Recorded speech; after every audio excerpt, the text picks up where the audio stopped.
cumpre os seus mandamentos, né? Foi esse o texto que o pastor Walter abriu aqui, e me parece sugestivo a gente cumprimentar assim, viu, Walter?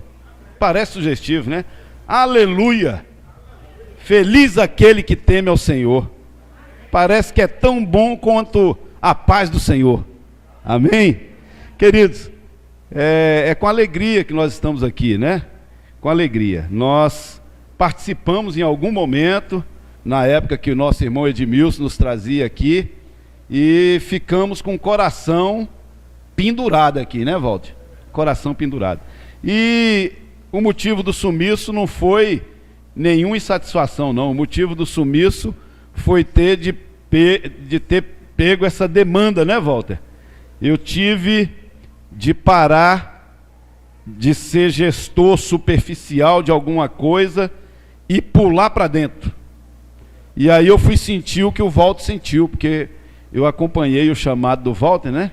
Era um professor de missiologia que falava teoricamente sobre, me permite, né, Walter? Certamente não era tão teórico assim, mas falava teoricamente de missões, até que Deus falou assim, empurrou ele, né? Ele estava ali no palanque falando sobre missiologia, e Deus empurrou ele, em pleno ar-condicionado, empurrou ele para a missão. Vai lá, macho velho, experimentar o que é isso que você está falando. Mas é com alegria. E o motivo foi esse. Eu acho que deve ter uns 4 anos, não sei, mas há 4 anos atrás nós assumimos, já éramos presidente do SERAP, que é Centro de Reabilitação do Preso e do Egresso, trabalhamos 28 anos com essa temática e trabalhamos até hoje. E eu até me abusei lá do sistema penitenciário, Walter, e falei assim, rapaz, é muita ziquezira ali, né? Você vai um dia, o documento não serve, no outro dia a buzina tocou e você não entra, e você gastando gasolina com aquilo. Eu falei, rapaz, o sistema não me ajuda a realizar o trabalho aí não, eu vou parar com isso. Aí fui para a comunidade terapêutica. Aí, num auditório de umas 800 pessoas, perguntaram, quem que é sentenciado aqui? 80% levantou, o que representa a realidade das comunidades terapêuticas. Porque hoje, eu comecei a trabalhar em presídio há muito tempo atrás, e em 85 mais ou menos, população carcerária de Brasília era de menos de 1.000 presos. Hoje tem 15 mil presos em Brasília. População carcerária naquela época no país era, parece que, de 200 mil presos, 180 a 200 mil presos. Hoje é 600. E se atribui isso a um fator muito fácil, vocês estão esbarrando com ele aí, ao fator droga. O fator droga tem segurado uma alta taxa de sentenciados, né? Seja por envolvimento do tráfico, seja como consumidor, que é uma prática ilícita, e os nossos presídios turbinaram. Estão ali superlotado, graças a essa desgraça que o diabo lançou por aí, né? E a cada tempo ele lança produto pior ainda, né? Nós estamos agora diante da maconha sintética. O cara usa e vira o zumbi, se transforma no zumbi. E o diabo tem lançado os mísseis dele intermitentemente, né? Lançando, como se lança uma moda, se lança uma droga. Não é mesmo? Mas nós então entramos de cabeça, e hoje nós somos pastor de uma comunidade terapêutica, portanto nós pregamos para adictos, né? Com muita felicidade que nós temos aqui o seu Domingo, que é pai do Breno, um garoto que está lá com no 8º mês. É Domingos mesmo? Seu Domingos. Nós tivemos lá na casa dele hoje, uma situação dramática com que ele saiu daqui, mas um menino que tem valorizado isso, né? Hoje ele sai todo dia para estudar e volta às 11 horas da noite, e continua abstinente à droga nesses 8 meses. Também alegria ver aqui a dona Eva, a mãe de Fragnelo. Que cara bacana que é aquele, né, rapaz? Sem as drogas, aquele cara cola em qualquer lugar, né? Fragnelo também é um dos que está estudando. Vão fazer, a casa toda vai fazer, aqueles que quiserem vão fazer o Enem, viu? No segundo semestre. E Fragnelo despertou lá. Fragnelo não, Fragner, que ele gosta de falar assim. Quando a gente chama ele de Fragnelo, que quem me apresentou foi o Walter, né? O Walter fala Fragnelo. Aí eu cheguei lá e falei Fragnelo também, mas ele fala assim: rapaz, meu nome não é Fragnelo, não, meu nome é Fagner. Falei, tá bom. Mas está lá estudando e graças a Deus, né? Apontando para o lado certo. E a gente quer assim, com alta expectativa, que eles venham fazer as reparações que forem preciso de fazer, e Deus agora põe esses homens aí no trilho para a glória de Deus. Alegria também encontrar aqui com o Hélito. Nós convivemos lá na casa de recuperação, temos saudade do feijão e da comida que o Hélito fazia lá para nós. Um cara bacana, tudo que dava para ele fazer, fazia, né, com gosto, de forma que o tempo que ele passou ali foi com alegria, viu, Hélito? E nós temos saudade disso. Doutor Jairo também, satisfação, obrigado por ter vindo aqui hoje, né? E com alegria também que nós o vemos aqui, porque nós temos alta expectativa de que você entenda, não que você tenha de sair dessa situação, mas que você tenha que vir para cá, para as coisas do reino, falar com Deus, viver com Deus, caminhar com Deus. Amém? Graças a Deus. Eu convido os irmãos para nós abrirmos a Bíblia ali em Esdras, capítulo 8, e tenho a ousadia de convidá-los a entender a palavra de Deus sob o tema uma parada estratégica. Quero falar com esse tema, né? E convido a igreja para que entenda por que nós precisamos de uma parada estratégica. Vamos lá então em Esdras, capítulo 8, de 21 a 23. Alegria também ver Júnior, Mateus, Pedro, né, aqui como suporte, né, como apoiador, entendendo o reino de Deus, o que o Deus fez na vida do pai, e mesmo casado, o Júnior está colado aqui e desenvolvendo isso. É alegria, é rara exceção.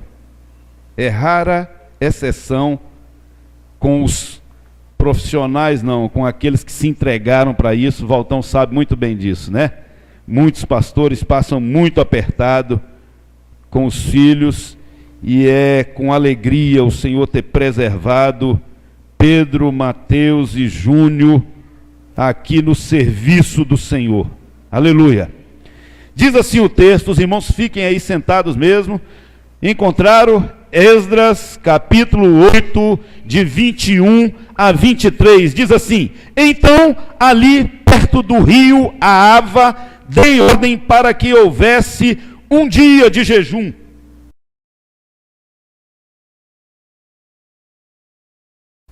Deveríamos nos ajoelhar diante do nosso Deus e lhe pedir que nos dirigisse na nossa viagem e nos protegesse os nossos filhos e tudo o que era nosso.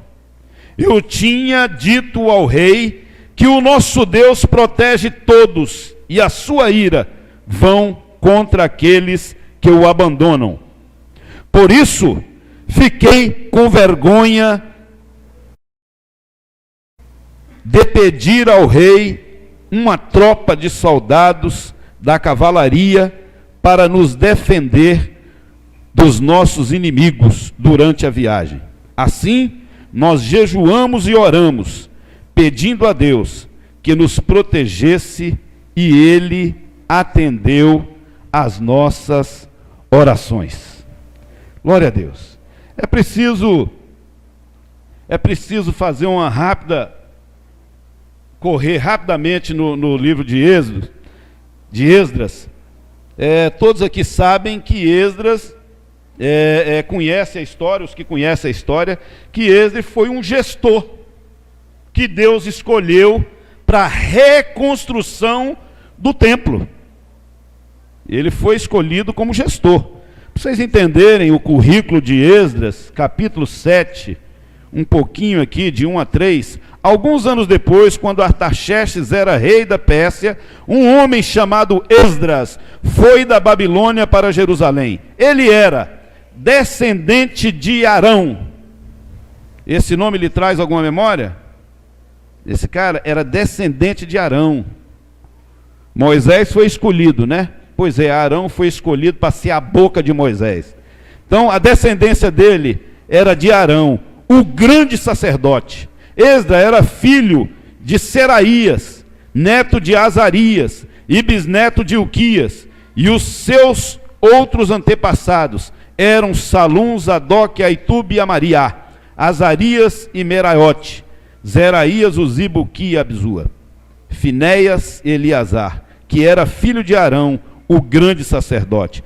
Esdras era mestre da lei e conhecia muito bem a lei de Moisés dada pelo Senhor. Bom, é o currículo vitae daquele gestor que estava levando o povo de Israel a uma missão específica de reconstrução do templo.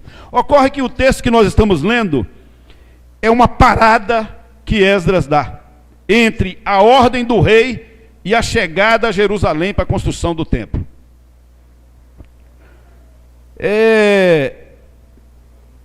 Ele promove uma parada de 3 dias, como diz o texto ali. Tem muita gente que sofre por não saber parar. Tem muita gente sofrendo porque não sabe parar. Você pensa assim, poxa, saber parar, que coisa tão bobinha. Parar é parar. Mas tem gente que não consegue parar a sua hiperatividade. Tem muita gente que não consegue parar o pecado emprenhado, impregnado na sua vida. Tem muita gente que não consegue parar. Eu fui gestor de uma empresa durante 15 anos na Ceasa de Brasília. E o auge do faturamento, 170 mil por mês, alguém me fez uma visita e falou: você precisa parar.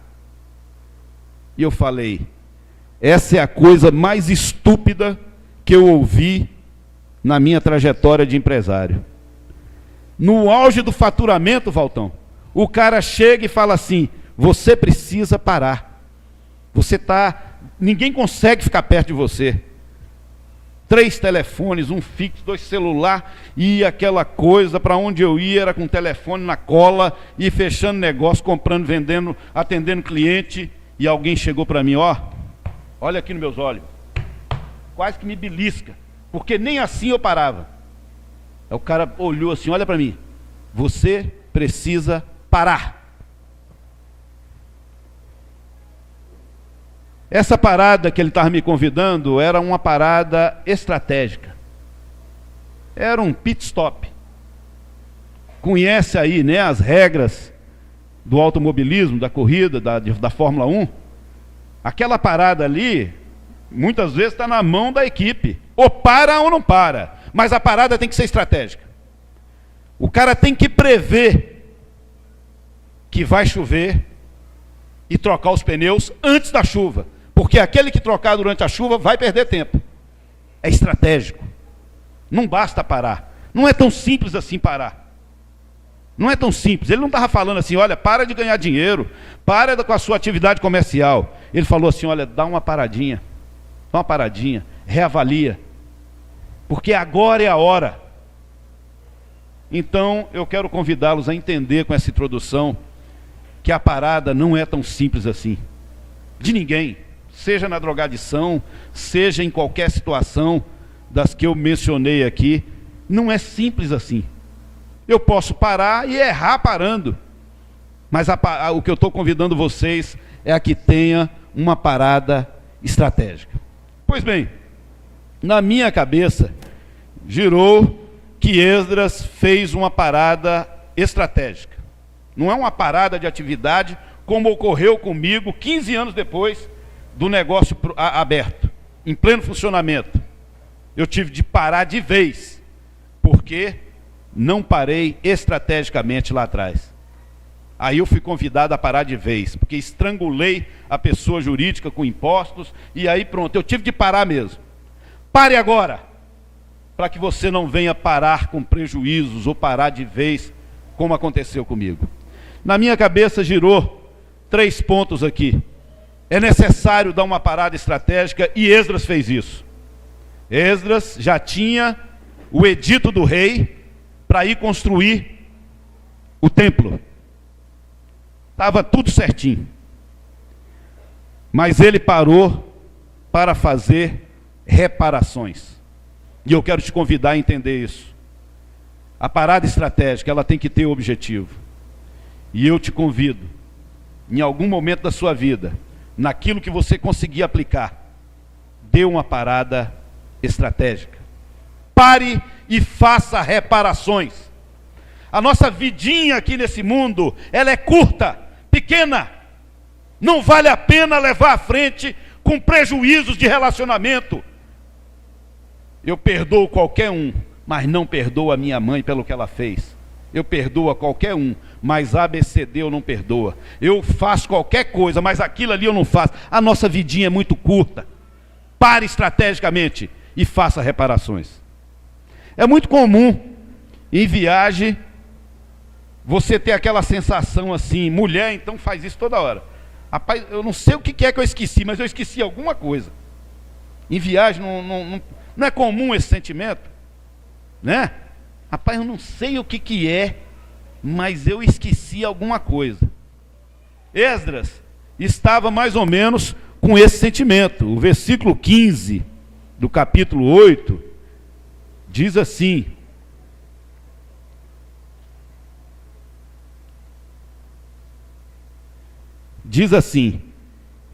eu, Esdras, reuni toda essa gente perto do rio que corre para a cidade de Ahava, e ficamos acampados ali 3 dias. Quando examinei o povo com mais cuidado, vi que no meio deles havia sacerdotes, porém não havia nenhum levita.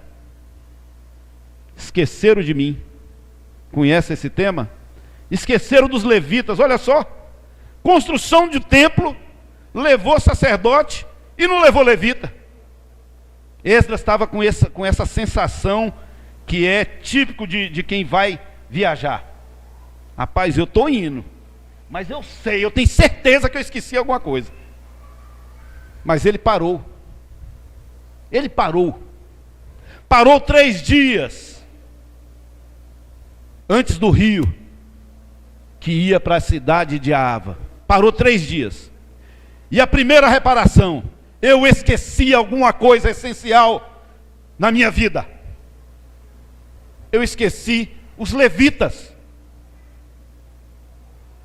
A maioria aqui sabe daquele esqueceu de mim, 1, 2, 3, né? Daquela criança que a família esqueceu, né? A família esqueceu e deixou a criança para trás. Pois é, Esdras estava diante de uma situação dessa. Esqueceu logo quem? Os levitas. E o que representa os levitas? Ele estava diante de um grande furo. A reconstrução era de templo. Tudo a ver com levitas. O que significa isso? Os levitas significava o serviço do templo. Não eram os sacerdotes que faziam o serviço do templo. E os levitas não era de exclusividade tocar instrumento. Era as pessoas que faziam o serviço, cuidavam da liturgia, falava para o povo: olha, tudo isso aqui está preparado. Você chegou aqui, estava varrido, limpinho, cadeira limpa. Pois é, tudo isso está preparado para que você tenha desprendimento, não suar, não chegar aqui para ficar arrumando cadeira, para que você tenha total desprendimento para louvar ao Senhor. era trabalho dos levitas. Sem os levitas, a música e a liturgia. Era estratégico para quem quer construir um templo, e a Bíblia compara você como um templo de Deus. É estratégico que você saiba disso. Você, como templo, tem que estar preparado para receber a essência do Espírito de Deus, para receber a presença do Espírito de Deus. E os levitas promovem isso, tanto no serviço, como na participando da liturgia, como na música. Você não pode esquecer. Foi estratégico para Neemias parar ali e falar assim: eu preciso de fazer reparações. Esqueci os levitas. Terceiro lugar, a cultura. Que sociedade se inicia sem a sua cultura? Ela pode até criar, gerar e tudo mais, mas os levitas faziam parte da cultura de Israel. Quando foi constituída a nação, lá ainda, reunida em tenda, olha, tenham entre vocês sacerdote, levitas. Levitas. Não era só um encargo, era cultural daquele povo.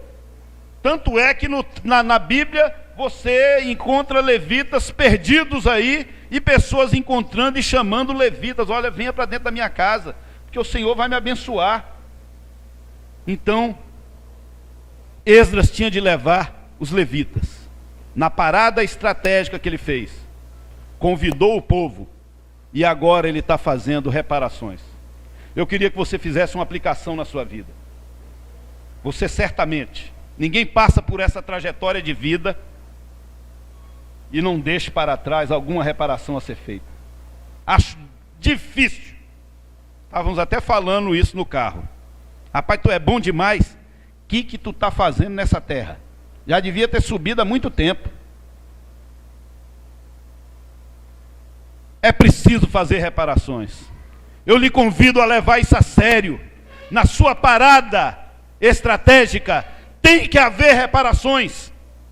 Você tem que se lembrar o que você esqueceu, que esteja te atrapalhando nessa tua trajetória de vida. Há um ditado chinês que diz assim: olha, o que importa não é chegar, o que importa é o caminho, é no caminho. O que você está fazendo nesse caminho? Está chutando gente? Está pisando em gente? Está o quê? Está consumindo droga em detrimento de ter família, de ter pai, de ter sentimentos? O que é? O que você está fazendo pelo caminho da vida? O que você faz pelo caminho da vida? Você ama, você realiza a obra de Deus, você socorre, você atende alguém, você doa a sua vida.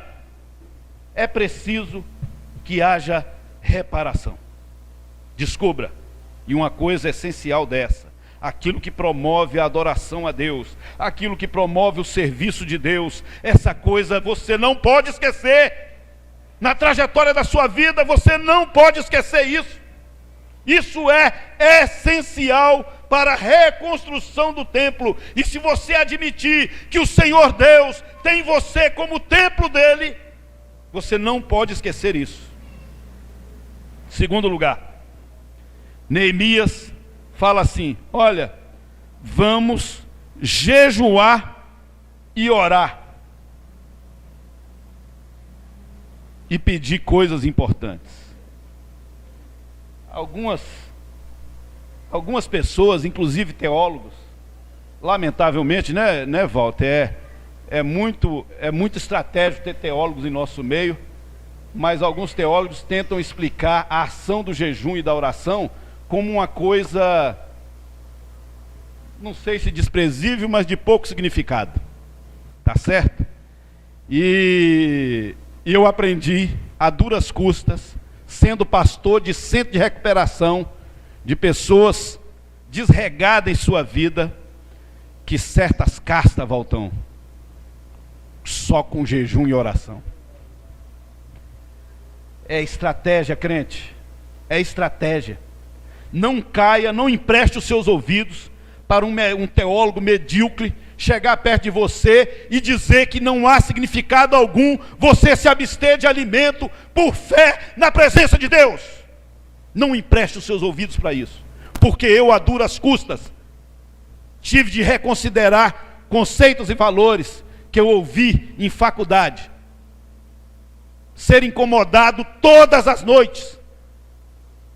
E eu tive de aprender por comparação. Sabe como é que o burro aprende? Por comparação. Diz que as pessoas inteligentes aprendem com seus erros, os mais inteligentes aprendem com os erros dos outros, não é mesmo? E eu não fui capaz de nenhum dos dois, tive de fazer comparações. Amanheci um dia e o centro de recuperação estava pavorosa lá. Fulano que usou, o outro que subiu, o outro que mentiu, o outro que sei o quê. Aí eu falei, caramba, será? Não deve ser por isso, não. Não deve ser por isso. Só porque eu não orei de madrugada? Já dizia aquele pastor grandão lá que isso é por fé. Não vou, isso não vai entrar na minha cabeça. Só porque eu não jejuei? Tem nada a ver, rapaz, se eu abster de comida e mexer com o reino espiritual, isso não tem nada a ver. Aí no outro dia, de madrugada, estava eu lá, joelhão no chão, pedindo misericórdia. Senhor, tenha compaixão. No outro dia, reinava a paz naquele lugar. Vai explicar lá para esse teólogo o que é isso. Mas eu fui tão burro que tive de aprender por comparação. Às vezes você tem que fazer comparações.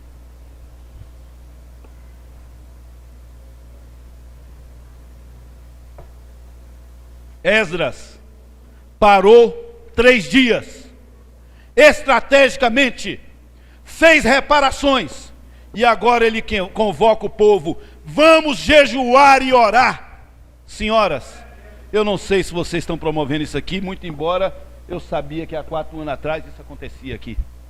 Façam. Tive com o Flávio lá agora e percebi que ele está fazendo, que tem reuniões sexta-feira de senhoras. Parece uma coisa ultrapassada, de igreja de antigamente. É estratégico, crente, que você tire os seus momentos de oração, de jejum. Se você quiser uma explicação técnica disso aí, você se compara como eu me comparei. Você é um burro também, e você aprenda por comparações, tá certo? Vá fazer, depois você me fala, depois você fala com o pastor, tá certo? Foi estratégico para Esdras fazer com que o povo parasse por 3 dias. Ele não tinha nada de parar ali. Ele estava entre a ordem e o edito do rei, o anel do rei, já lá, e a chegada a Jerusalém. Não tinha nada de parar. Essa programação foi ele que inventou. Você tem que inventar alguma coisa na sua vida para você parar. Está nas suas mãos a parada estratégica. A parada estratégica está nas suas mãos. Vai esperar o quê? Que o pastor promulgue o dia do jejum da igreja batista? Está nas suas mãos, crente. Está nas suas mãos a parada estratégica. Está nas suas mãos fazer reparações. Está nas suas mãos experimentar essa arma poderosa da oração e do jejum. E Esdras convocou o povo.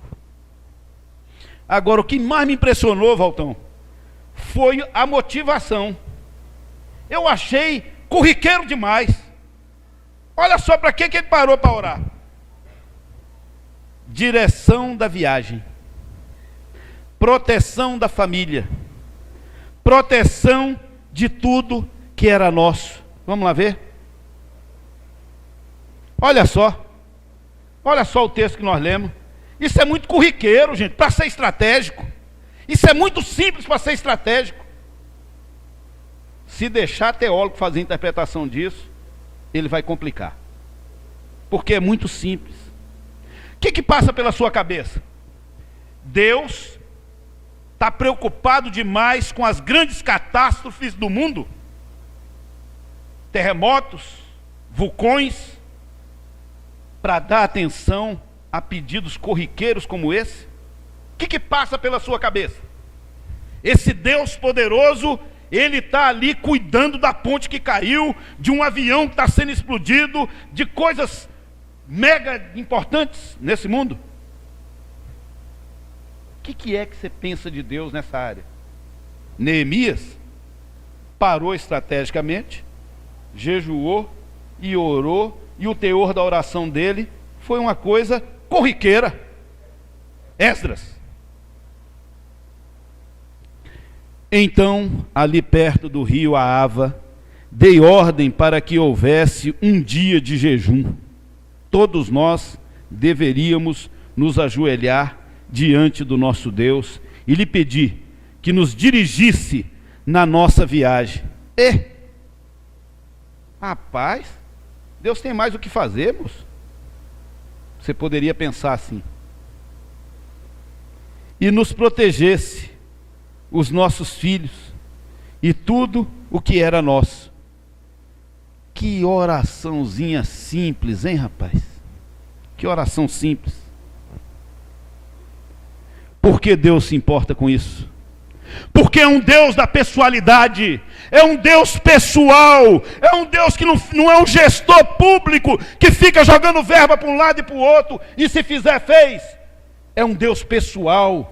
Eu te desafio a fazer reparações, eu te desafio a jejuar e orar esse Deus e falar coisas simples, porque Ele é pessoal. Uma das grandes complicações que eu tive na gestão de casa de recuperação foi de tentar desenvolver um programa individualizado. Mas, rapaz, você trabalha é do bolo, efeito manada, né? Vai para lá, vai para todo mundo para lá. Efeito manada. Um dos maiores desafios nosso até agora é de fazer um programa que seja individualizado. Quem é Fagnello? É um cara que se chama primeiro Fagner, que é nascido de Dona Eva. Pois é. Não é mesmo? Um cara com alta dificuldade de parar de usar droga. Usou droga por tantos outros traumas. Tratamento individualizado, meu grande desafio. Porque o modelo de Deus é pessoal. É pessoal. Sabia que você pode, diante de Deus, pedir bolo, balinha? Aí se tiver algum teólogo aqui, se contém aí, deixa eu explicar. Eu tenho uma pastora, esposa do pastor Raimundo. Parece que é mentira, né? Mas eu chego lá com um bolo de laranja. A mulher, de que é? De laranja. Meu Deus, aleluia, glória a Deus. O que foi, irmã? Eu estava orando pelo bolo de laranja. Acredite se quiser. Um Deus da pessoalidade. Um Deus que sabe quem é o Wilson. Entendeu? Que sabe quem é Walter. Que sabe quem é o Wellington. Cozinheiro de mão cheia, com aptidões de marcenaria. Sabe quem é Dr. Jairo. Sabe na individualidade quem é o cara. Eu posso chamar Fagnello a vida toda de Fagnello, mas Deus sabe que o nome dele é Fagner.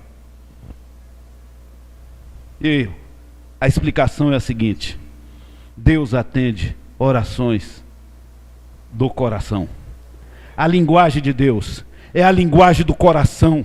Guarda isso. A linguagem de Deus é do coração. Vai sair na frente quem conseguir falar com o coração. 2. Esdras parou o povo, jejuou e orou. Dê direção a essa viagem. Proteção da família e proteção de tudo que era nosso.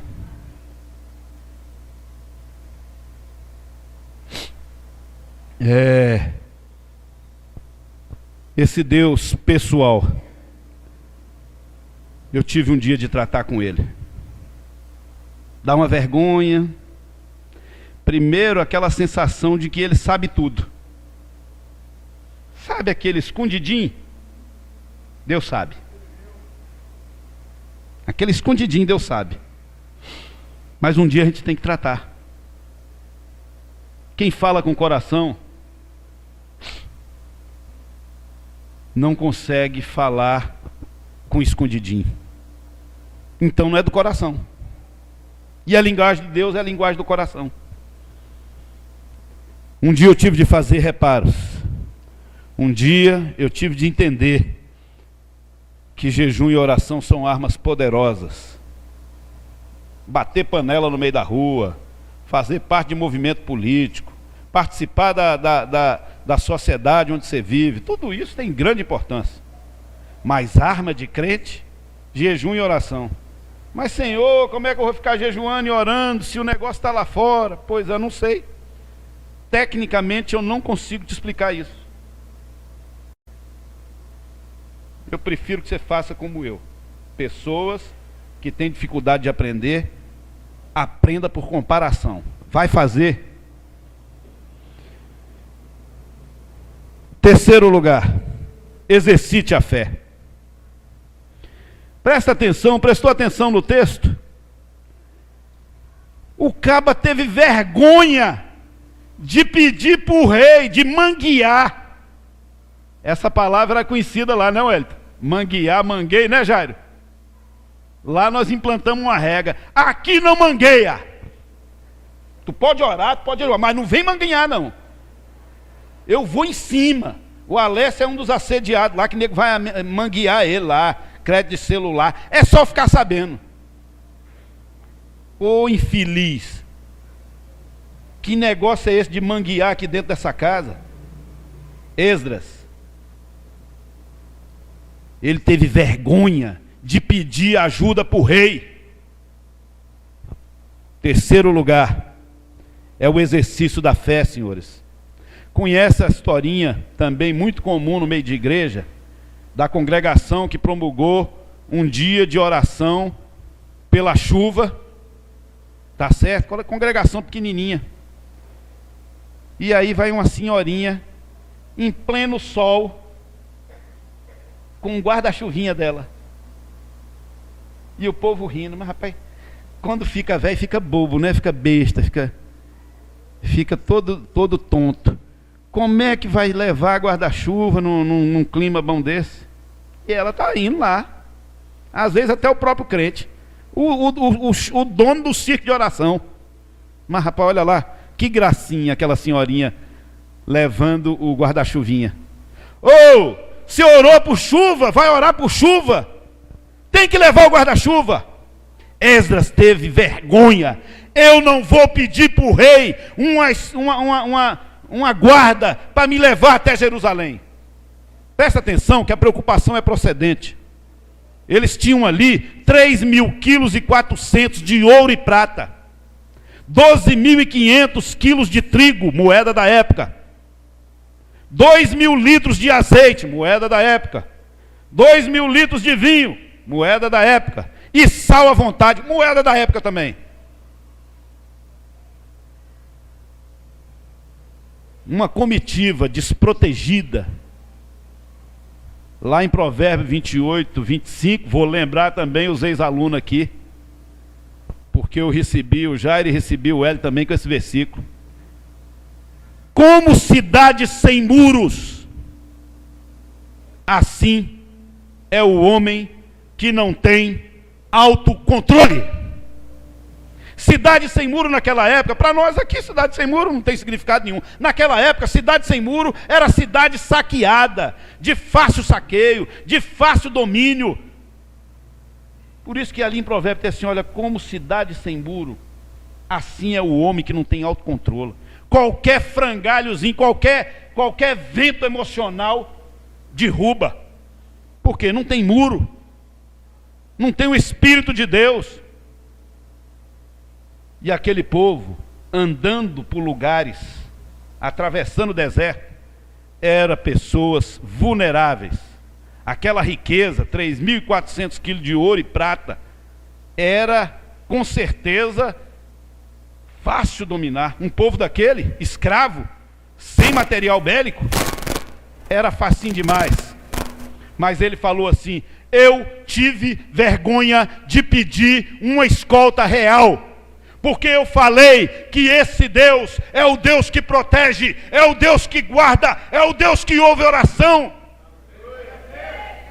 Eu tenho vergonha, eu já orei, agora eu vou esperar eu já parei estrategicamente, fiz reparações. Agora eu vou esperar Deus agir. Esse é o Deus que age, esse é o Deus que responde, esse é o Deus que tudo faz. Eu não vou pedir escolta, porque a minha oração foi essa. Como é que eu vou pedir escolta se eu orei para Deus proteger o meu patrimônio, se eu orei para Deus proteger a minha família, se eu orei para Deus proteger aquilo que era nosso? Como é que eu vou cometer um absurdo desse? É preciso o exercício da fé. Vai parar? Não é simples parar. Não tinha aquela música?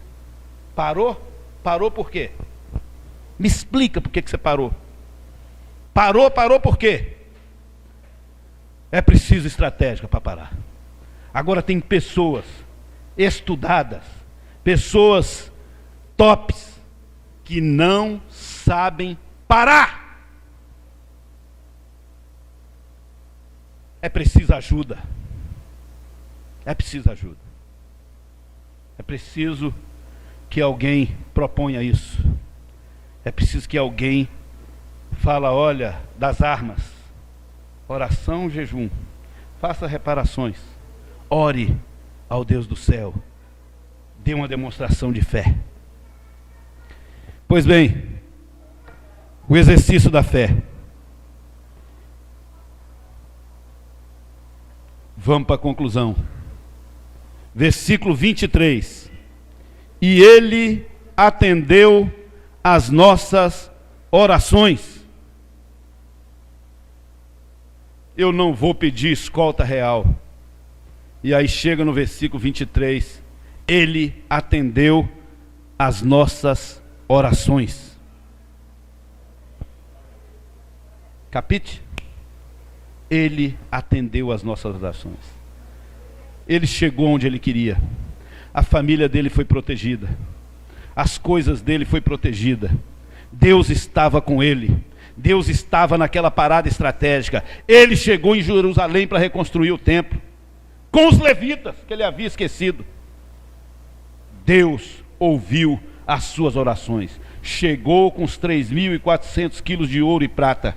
Chegou com os 12,5 quilos de trigo. Com os 2.000 litros de óleo, de azeite, de vinho, e com a quantidade de sal que ele levou. Chegou, não se perdeu nada. Esse é o Deus que garante a sua oração. Esse é o Deus que garante a sua fé. Esse é o Deus que cuida de você, por mais que seja oração corriqueira, porque Ele é um Deus pessoal. Uma parada para reparação. Tem dois lados. Seja complacente com quem parou. Permita a reparação. Às vezes você está do outro lado. A pessoa vai vir lhe pedir reparação. Da mesma forma que tem pessoas que pontuam e falam assim: eu perdoo qualquer um, mas fulano de tal não perdoa. Do outro lado, tem alguém dizendo assim: olha, eu ajudo qualquer um. Aceito pedido de perdão de qualquer um. Mas da minha mamãe não, porque ela fez isso, isso, isso. Seja complacente. Na reparação você talvez seja o ativo ou o passivo. Seja o passivo. Passivo na reação. Lamentavelmente esse termo é usado chulamente aí, mas eu estou falando dessa passividade, evidentemente. Talvez você tenha que ser o facilitador para a reparação. Talvez você é o cara que está do outro lado. Tem que aceitar o perdão. Tem que aceitar o perdão, o pedido de perdão. Uma parada para falar com Deus. Com Deus tudo, sem Deus nada. Se o Hélio tiver saído de pé de lá da casa, desculpa, viu, Hélio, e já está mencionando vocês, é com alegria que eu faço isso, não tem nenhuma mágoa. Se vocês saíram daquela casa, acho que todos vocês dois conheceram o Jorge, que preferia ser chamado de Raquel lá. Não conheceram? Esse cara escreveu uma frase lá no Proibido Fumar. Atrás da frase tem assim: com Deus tudo, sem Deus nada. Igreja, parada estratégica tem que ter isso. Falar com Deus tem que ter isso. Com Deus tudo, sem Deus nada. Com Deus, eu não vou pedir escolta do rei. Sem Deus, eu vou ter que pedir escolta. Não tem garantia de nada você pedindo uma escolta sem Deus. Agora, com Deus, até sem escolta. Não tenha medo ou constrangimento de pedir coisas corriqueiras a Deus, porque Ele é um Deus pessoal. Direção da viagem, proteção da família e proteção de tudo que você tem. Se você se aprofundar nesses pedidos, você vai entender que para mim viver aqui nessa terra, isso já é muito bom. Se vier mais, e Deus tem esse compromisso, buscai primeiro o reino de Deus, e todas as demais coisas vos serão acrescentadas. Exercite a sua fé. Cada um é cada um. Não sei qual é a sua necessidade pessoal, sua carência individual, mas Deus quer saber. Deus quer saber. Amém? Nós concluímos, irmãos, conclamando a igreja a que faça uma parada estratégica. As rotinas, às vezes, nos vicia a ser inflexíveis. As nossas rotinas, às vezes, nos deixa endurecido, enrijecido para com Deus, enrijecido para essas armas simples de Deus, enrijecido para o Deus que é pessoal. As nossas rotinas, às vezes é hora da igreja ter uma parada estratégica. Às vezes é hora de você individualmente ter uma parada estratégica, porque o Senhor Deus não quer que você dê um furo desse, falar que vai construir templo e esquecer nada mais, nada menos do que os levitas, que fazem parte do serviço da casa de Deus. Não esqueça coisas essenciais, não esqueça. Não banalize o socorro de Deus. Não banalize o agir de Deus na sua vida.